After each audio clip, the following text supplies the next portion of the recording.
votre chaîne La Belle Décora. Vraiment, ça fait très longtemps, vraiment très longtemps. Sûrement que vous êtes posé des questions, pourquoi on ne fait plus de vidéos, pourquoi je ne fais plus de vidéos.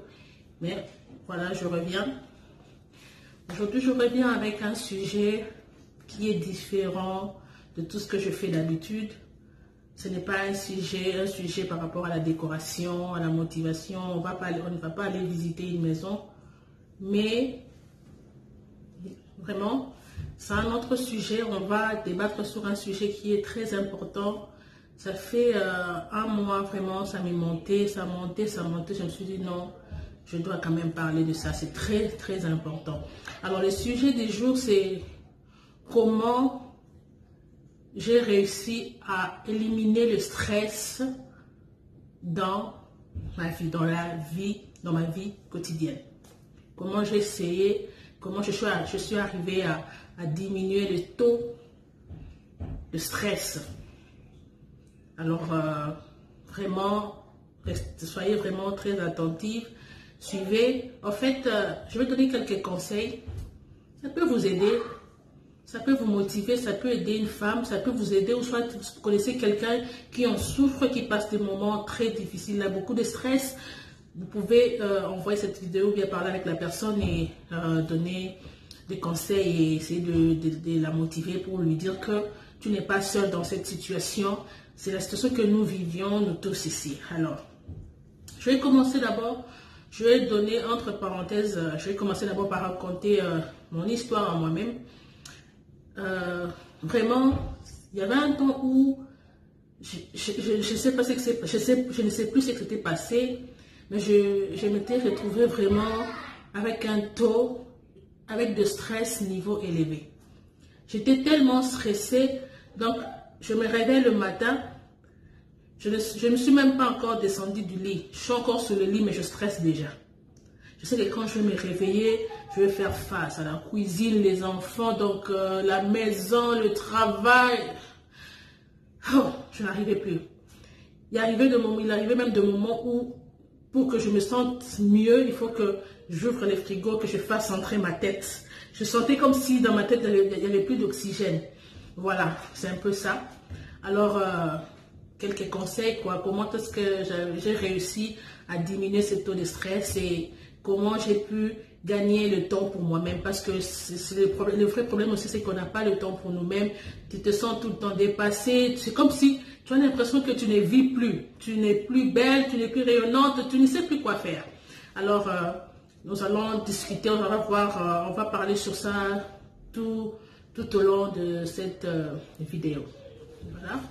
Alors, on continue. Alors, quand j'avais remarqué que j'avais commencé à avoir de sérieux problèmes, comme si je ne réfléchissais plus. En fait, je réfléchissais, mais j'avais l'impression que tout s'arrêtait un peu. J'étais allée voir le médecin. Tu sais, tu pars voir le médecin, tu expliques, tu sais l'expliquer, mais en fait, quand le médecin ne voit rien, tu es en bonne santé. On regarde la tension, ok. Tout ce qu'on peut faire comme check-up, tout est ok. Mais j'ai l'impression que tu ne vas pas bien. Alors, le docteur m'a demandé, explique-moi un peu comment est-ce que tu occupes ta journée. Alors, quand j'ai expliqué, j'ai expliqué au médecin que je me réveille à 4 heures, je vais travailler. Quand j'ai expliqué vraiment, j'ai expliqué comment est-ce que j'occupe mes temps durant la journée, pendant la journée, il m'a seulement dit, tu dois créer un temps pour toi-même. Tu dois avoir le temps où tu peux faire du sport. Si tu es quelqu'un qui fait du yoga, tu peux faire du sport. Il faut avoir du temps pour toi-même. 2 fois, je me suis dit non, ça maintenant, ça devient sérieux. Ce n'est plus le problème de médecin parce que à chaque fois que j'allais à l'hôpital, on ne trouvait rien. J'étais en bonne santé. Alors, je m'étais dit non. J'ai prié aussi. J'avais demandé au Seigneur de m'aider. J'avais demandé à Dieu. Je me suis dit, Seigneur, aide-moi parce que si je vais craquer. Seigneur, donne-moi de la force, aide-moi. Je suis une femme, je dois essayer de m'organiser. Alors, la première des choses que j'avais commencé, j'avais pris la décision de faire, c'était de réorganiser ma journée, de réaménager ma journée. Alors, la première des choses comme conseil je peux vous donner, si vous voyez que vous avez des stress, vous avez l'impression que la tête est surchargée, vous n'arrivez plus à faire quelque chose, arrêtez-vous et essayez de réaménager votre schedule, votre journée. Essayez de faire quelque chose, d'arranger les programmes. Et la première des choses, il faut d'abord, si vous êtes marié, il faut parler à votre mari, il faut parler de ces choses parce que par moment, les hommes ne comprennent pas. Les hommes, un homme peut te voir, tu es tout le temps comme si tu es énervé. Hein, tu es énervé, tu as l'impression que tu n'as même pas envie que quelqu'un te pose une question. Et ton mari ne comprend pas. C'est déjà le stress. C'est déjà la dépression. Alors, par moment, la première des choses, il faut parler à ton mari, que je ne sais pas ce qui se passe, mais je sens comme si j'ai vraiment besoin du temps pour moi-même. Si il peut t'aider, ok. Mais s'il ne peut pas t'aider, essaye de réaménager ton temps toi-même. Alors, la première des choses, je vais parler à mon mari, on a discuté, mais ce n'est pas aussi évident que l'homme va te comprendre à 100%, mais c'est ton corps, c'est toi qui ressens toutes ces choses. Alors, la première des choses, j'avais commencé par réaménager mon temps. D'abord, en général, nous avons le travail. Si tu travailles, tu as le travail. Tu as la maison. Si tu as les enfants, tu ajoutes les enfants. Tout ce qu'il y a comme maison, vous savez, donc, tant que femme mariée, préparée, les courses et tout ça, donc, ça englobe un peu le tout. Les cleaning, tout. Et tu as aussi ton mari. Alors, c'est que la première des choses, j'ai commencé par réaménager mon temps et puis j'avais déjà arrêté les trucs là de préparer chaque jour. Non. Alors je m'étais dit, je veux réserver un jour où je vais commencer à préparer. Je vais commencer à préparer une fois la semaine. Et le jour où je sens que non, c'est parce que moi j'avais pris la journée de samedi. Alors le samedi c'était mon jour de travail. Alors voilà, les conseils que je suis en train de donner, c'est pour toutes les femmes. Mariées, célibataires, en tout cas, si vous vous retrouvez dans cette situation de dépression, de stress, ça peut vous aider. Alors, la première des choses, comme je disais, c'était réaménager et puis tout ça. La première chose, j'aurais dit, je ne vais plus pour commencer à préparer tout le jour. Je m'étais arrangé pour ne préparer que le samedi. Alors, si vous avez un mari qui ne mange pas, comme on dit, biloko, balambi et lali et tout ça, moi, je donne toujours un conseil. Il y a une maman qui avait donné un témoignage, c'est qu'elle faisait. Comme son mari aimait manger les histoires chaudes, la nourriture chaude, tout ça, ce qu'elle faisait, qu'est-ce qu'elle est en train de faire? Tout ce qui est poisson, poulet, tout ça, elle garde ça déjà épicé. Elle garde ça pas préparé, mais épicé. Donc, elle met les épices, elle épice le poisson, elle épice le poulet, tout ça. Elle divise ça par le nombre de sachets par rapport à la semaine et tout ça. Elle met au congélateur. Par exemple, l'haricot. L'haricot, qu'est-ce qu'elle faisait? Elle prend une grande quantité, elle va bouillir déjà l'haricot. Elle garde ça déjà bouilli. La nourriture, les pondous bouillis. Oh, ma boum. Tout ce que tu sais que non, et c'est encore bouillir avant de préparer. Elle gardait ça déjà bouilli. Alors, si tu es dans ces cas, où ton mari aime manger la nourriture chaude, ça peut aussi t'aider. Il y a un jour, tu prends par exemple comme moi j'avais pris le samedi. Pour moi, le samedi, c'était le jour où je préparais. Mais pour toi, ça sera peut-être le jour où tu vas bouillir ta nourriture et tu vas mettre dans le congélateur. Donc, ce qui fait que déjà, tu gagnes pendant la semaine. Pendant la semaine, tout ce qui est préparé, ça ne sera que sauce. Si par exemple ton mari mange la nourriture chaude, tu n'auras que sortir la viande déjà bouillie, tu fais la sauce. Ou soit sortir déjà les poissons déjà épicés, tu grilles, préparer juste le riz ou les foufous. Ça va vraiment déjà te dégager un peu. Et pour les personnes qui préparent une fois la semaine, c'est très facile. Quand tu prépares déjà la semaine comme ça, ça ne restera que chauffer et le riz ou le foufou. Très facile encore. Maintenant, c'est que moi je faisais le jour sacré, le jour où je me disais, bon, c'est mon super jour, donc c'est le jour où je serai busy. La première des choses quand je me réveille, mon téléphone à côté. Mon téléphone. Vous savez, quand vous préparez, vous avez le téléphone, vous êtes en train de parler au téléphone. C'est comme si votre tête, la tête réfléchit. Vous réfléchissez un peu doublement. Vous avez le téléphone à côté, il y a un appel qui entre, il y a un message qui entre. Donc, c'est un peu très compliqué. Essayez seulement d'enlever le téléphone le jour où vous faites votre jour busy. Je sais que beaucoup de mamans ont déjà essayé de réaménager tout ça. Essayez maintenant d'enlever le téléphone de ce jour-là. Donc, si vous travaillez l'avant-midi, donc tout l'avant-midi, essayez de mettre votre téléphone en mode vibreur. Et si vous aimez de la musique, vous pouvez mettre de la musique au salon. Pendant que vous êtes en train de travailler, la musique est en train de jouer, vous travaillez, vous êtes détendu et vous travaillez, tout ça. Et un conseil encore, et un autre conseil, je disais, quand vous mettez le téléphone de côté, vous travaillez, vous mettez de la musique, vous travaillez, la tête n'est pas surchargée, et avec de la musique, vous travaillez. Après avoir terminé votre travail, vous préparez, vous arrangez la maison, vous êtes en train de clean la maison et tout ça. Vous êtes détendu. Et vous avez vraiment le temps après.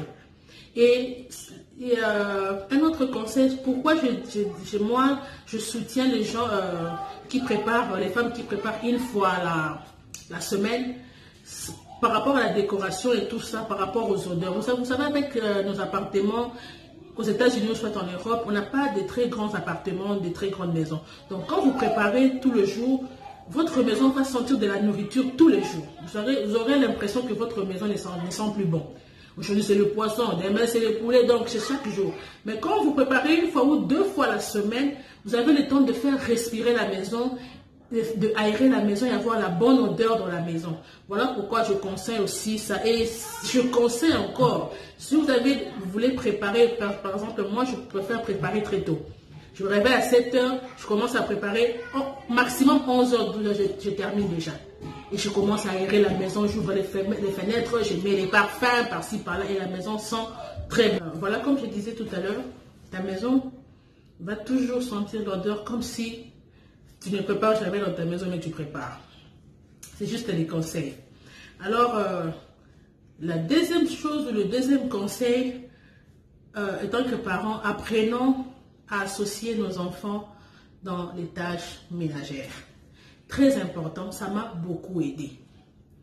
Essayons de rendre nos enfants indépendants. Tu vas gagner en énergie, tu vas gagner en temps et tu serais un peu détendu. Je donne un exemple très simple. Apprenons nos enfants d'abord à se laver, à prendre soin d'eux-mêmes dès le bas âge. Tu peux avoir ton enfant de 4 ans, 5 ans. Il commence déjà à dire, maman, je peux prendre ma douche seule et tout ça. Toi, tu refuses toujours. Non. Tu peux être là comme spectatrice. Tu es en train de regarder ce que l'enfant est en train de faire sous la douche. Tu es en train de le montrer. Fais ça, il faut bien se laver ici. Il faut bien mettre du savon comme ça, tout ça. Tu regardes. Première fois, deuxième fois, 1 mois après, 2 mois après, tu vas voir que ton enfant commence à s'en sortir déjà.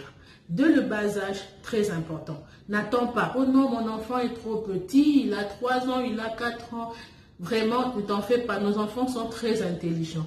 Ils sont très intelligents, ils sont en train de copier, ils sont en train de suivre beaucoup de choses. Quand déjà un enfant part à l'école, un enfant qui est capable de rester calme et de suivre ce que son professeur, ce que le teacher est en train de dire, c'est que l'enfant est capable de suivre ce que sa mère ou son père est en train de lui dire. Alors, ne sous-estimons pas nos enfants. Ils sont trop petits, Oh non, non, tu peux apprendre ton enfant. Comment l'apprendre? Petit à petit, dès le bas âge. Comment se laver? Tu peux apprendre ton enfant comment arranger son lit. Tu sais, les enfants sont très intelligents et malins. Nos enfants sont tellement trop intelligents, ils connaissent beaucoup de choses, mais vont te faire croire comme si ils ne sauront pas le faire. Non. Apprends ton enfant plutôt, à arranger son lit dès le bas âge. Un enfant qui sait déjà comment arranger son lit, comment tout ça. En fait, ça va te parler, tu vas gagner en temps et en énergie. Un enfant qui sait déjà que quand je me réveille, même si il ne va pas faire à 100% très bien, très clean, mais au moins il est en train d'apprendre. À l'âge de 5 ans, 4 ans, 5 ans, 6 ans, 7 ans, tu seras étonné un jour, tu dors, tu te réveilles, la chambre de ton enfant, déjà clean, il a tout arrangé. Apprends ton enfant plutôt, comment arranger sa chambre, comment arranger les chaussures, où placer ses chaussures, où placer ses vêtements. Quand un habit est sale, il ne faut pas mettre ici l'habit sale, tu mets de ses côtés. Quand les habits sont propres, ne mélange pas les habits sales. Ici, tu mets le sous-vêtement. Ici, tu mets le cingle. Ici, tu mets des chaussettes. Quand tu enlèves les chaussures, tu viens de revenir de l'école, tu enlèves tes uniformes, il faut le mettre là, tout ça. Apprends à ton enfant Apprenons à nos enfants. 2 ans après, un jour tu dors, tu te réveilles, l'enfant a déjà tout arrangé. Tu gagnes en énergie, tu gagnes en temps.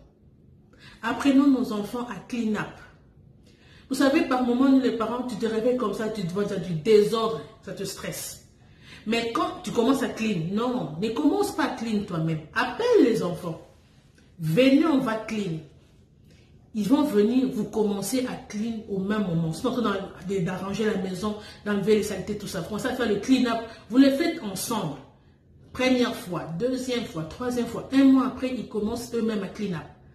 Dès qu'ils finissent, ils terminent de jouer, ils mettent un peu du désordre, mais après eux-mêmes, ils vont arranger, ils vont clean up.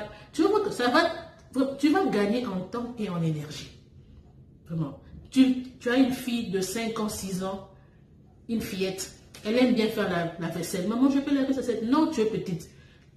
Non, elle va dépenser, elle va jouer avec le savon, elle va dépenser le savon, elle va gaspiller le savon. Elle va gaspiller peut-être la première semaine, le premier mois, le deuxième mois, mais le troisième mois, elle commence à apprendre comment save, comment conserver, comment gérer le savon. Et après, c'est elle qui va te dire, maman, tu gaspilles du savon. Et après, c'est elle qui va te dire, maman, non, tu laisses de l'huile dans les assiettes. C'est elle qui va commencer à le faire. Associons nos enfants dans tout ce que nous sommes en train de faire. Moi, ça m'a beaucoup aidé. Moi, je vais faire une vidéo. Je vais prendre comment est-ce que les enfants clean leur gaming room. Voilà pourquoi moi, je ne m'inquiète même pas. Même quand ils sont en train de travailler, de jouer, mettre du désordre, je sais qu'après ça, eux-mêmes, ils vont clean. Et quand ils sont en train de clean, après avoir clean up, tu vas te dire, il y a une grande personne qui est passée par ici ou quoi. Tellement qu'ils sont habitués. Ils sont habitués à le faire. Et c'est devenu comme un jeu, voilà. C'est comme ça. Donc, apprends à associer tes enfants dans tout ce que tu es en train de faire. C'est très, très important. Tu gagnes en temps, en énergie. Il y aura un jour où tu vas te lever comme ça le matin, tu n'as pas de force. Ce sont des enfants là qui vont prendre du thé, ils vont te donner. Donnez-moi du lait, donnez-moi du thé, donnez-moi de l'eau. Essayez d'enlever les saletés. Clean up. Ils vont arranger la maison, tu regardes comme ça, tu te reposes aussi. Très important. Très important. Et c'est comme ça que je m'étais en sortie avec les histoires de stress. Je commençais à avoir du temps. Les choses que je faisais moi-même, je commence à faire avec mes enfants et je gagne le temps. Ici aux États-Unis, soit, je ne sais pas moi, ailleurs, même en Europe, pour trouver une bonne, en tout cas, si tu as la grâce d'avoir une bonne, gloire à Dieu. Mais c'est très difficile. Donc, si tu n'associes pas tes enfants, ma chère, tu vas souffrir. Tu vas souffrir. Tu as une fillette de 8 ans, un garçon de 8 ans qui jette encore, qui éparpille encore les habits par-ci, par-là, vraiment. Mais tu ne seras pas épargné, tu seras tout le temps stressé. Mais si tu apprends à ton enfant, quand tu enlèves tes habits, les habits sales, il faut le mettre là. Les habits propres, tu mets de ces côtés. En fait, les petites choses, petit à petit. 4 ans, à l'âge de 5 ans, l'enfant grandit, il comprend mieux ce que tu disais quand il avait 4 ans. À 6 ans, 7 ans, il va encore mieux comprendre ce que tu lui enseignais quand il avait 4 ans, 5 ans. Et ainsi de suite. Et l'enfant est en train de grandir, et vous êtes en train de grandir ensemble. Toi, ça te permet de prendre soin de toi-même, maman. Ça te permet de gagner en temps et en énergie. Et ça te permet de prendre ton temps. Tu as besoin d'un... Et un autre point très important, apprenons comment associer nos maris dans les tâches ménagères, mais timidement. Timidement, pourquoi je dis timidement? En fait, ce n'est pas de leur travail. Vous allez vraiment remarquer, c'est que toi, tu fais très bien, correctement. Ton mari, pas forcément, il va le faire. Ce n'est pas dans ses attributions. Alors, comment les associer timidement et simplement dans les travaux, dans tout ce qu'on fait dans nos tâches ménagères? Tu peux être là en train de... Je donne un exemple clair, simple même. Tu peux être là en train de laver les assiettes. Stratégique à la technique. Ah chérie, s'il te plaît, j'ai une histoire à te raconter. Viens, je vais te raconter une histoire. Il vient pour entendre l'histoire. Pendant que tu racontes une histoire au fond, non pas comme nous les mamans créent toujours, tu as créé quelque chose. Et puis tu dis, chérie, s'il te plaît, tu peux m'aider à prendre ça, mettre là. Il est en train d'écouter l'histoire, mais il est en train de t'aider déjà à arranger quelque chose. Donc, stratégie des stratégies. Donc, mais ce n'est pas que tu l'obliges. Oh non, tu vas faire ça. En tout cas, si tu vas avec des obligations, en tout cas, mettez seulement vos commentaires. Je sais que n'a point au commentaire. C'est pour dire que ce n'est pas facile. Mais il faut apprendre comment facilement tu peux insérer, intégrer, associer ton mari à ce que tu fais. À ce que tu fais, parce que oui, c'est que mon chéri,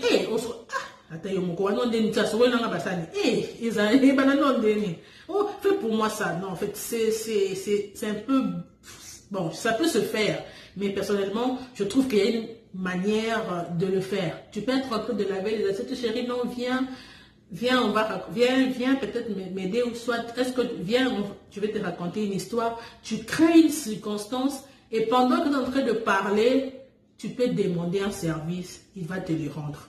Sans le savoir, mais il t'a aidé. Je donne un exemple encore très simple. Tu es en train de repasser les habits. Ah, chérie, j'ai quelque chose à te dire. Viens, assis-toi. Au bandeau, tu as solo. Malé, chérie, tu peux plier pour moi ça? Tu peux m'aider à plier ça? Vous terminez les habits ensemble, sans pourtant que tu lui dises, arrange pour moi les habits. Des stratégies, développe des stratégies. En tout cas, les mamans qui sont en train de me suivre, vraiment, laissez vos commentaires. Je sais que moi, je ne suis pas parfaite, je suis un peu limitée, mais peut-être d'autres mamans ont beaucoup de conseils à donner.